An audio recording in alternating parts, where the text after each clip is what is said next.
So as per Lily's request, I'm going to start off with population math. So the first basic thing you need to know about population math is the basic formula. So it's delta n, which represents a change in population, over delta t, which represents a change in time, is equal to the number of births minus the number of deaths. So if you have 14 births in a population minus 6 deaths, you have a net increase of 8 per the unit time that you're analyzing. So that's the basic thing you need to know about that. The next thing we can move on to is exponential growth and the formula associated with that now. So as you all know, exponential growth is a J shape. When there's no limiting factor and there's no carrying capacity for a population, it just continues in the same trend forever, and this is an exponential function, as you should know from your math class. So the formula for this special type of growth is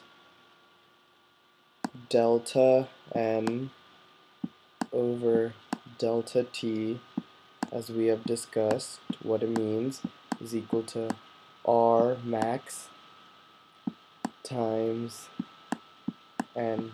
So from here you can just plug and chug. It's a pretty easy concept. Like, let's say if you have R max is 1, which will be given, and n is 1,000, then the net population growth is 1 times 1,000, which is 1,000.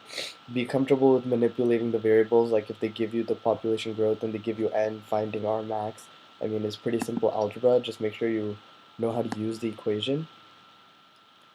Okay, so the next thing that's a little more complex is the logistic growth model.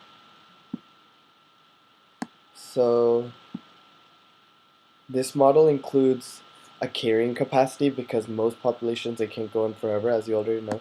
So the graph looks something like this, an S, where this line that I'm drawing is the carrying capacity, so the maximum population that its habitat can sustain. So the formula for this is a little more complex, but once you get it, it should be pretty easy. It is delta n over delta t is equal to R max n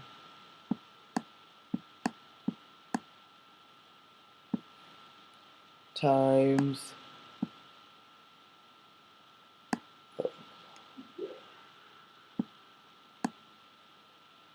k minus n over k.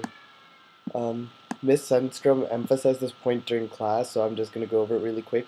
So if n, the population size, is close to the carrying capacity k, then k minus n is pretty close to 0, so you could just assume that this whole thing is pretty close to 0 in this case. So there's going to be no population growth because n is close to the carrying capacity. So, and then if n is really small, you could just assume that this is k over k, which is 1, and that's just R max n, which is the exponential growth formula. So it grows exponentially. So basically, in conclusion, if n is really small, it grows exponentially, and if n is really big, it slows down, and at a certain point, it stops growing completely. So we can just practice a calculation with this real quick. So let's say R max is 1, and n is 1,000.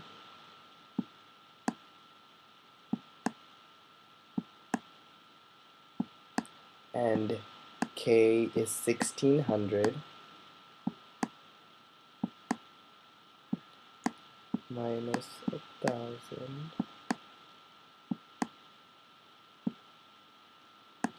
over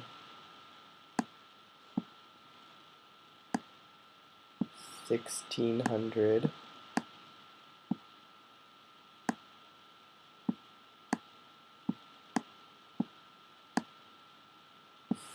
1,600 you just solve, and it should give you something around 375-ish. I mean, I'm doing this in my head, so don't trust me on this, but I think that's around right. So you can see if it was growing exponentially, it would just be 1 times 1,000, so it'd be growing 1,000. But since there's a carrying capacity and this is logistic, it's only going 375, which shows you like the drastic change between exponential and logistic. Okay, so just one last thing that I want to go over about population math is the one that Miss Sundstrom made us do in class, because I feel like a lot of people didn't get it completely, and I just want to make sure that you guys do. Sorry, my computer's being stupid and lagging. Okay, so you have 307 million people in a population, and for every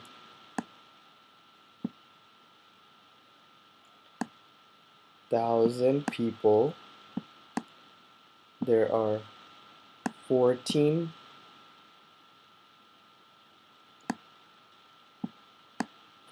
births and 8 deaths, which is equal to a net growth of 6, right? Because of the first formula we mentioned, births minus deaths. So if you have 6,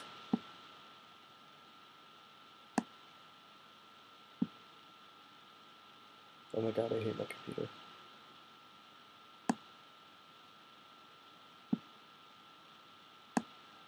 What is happening?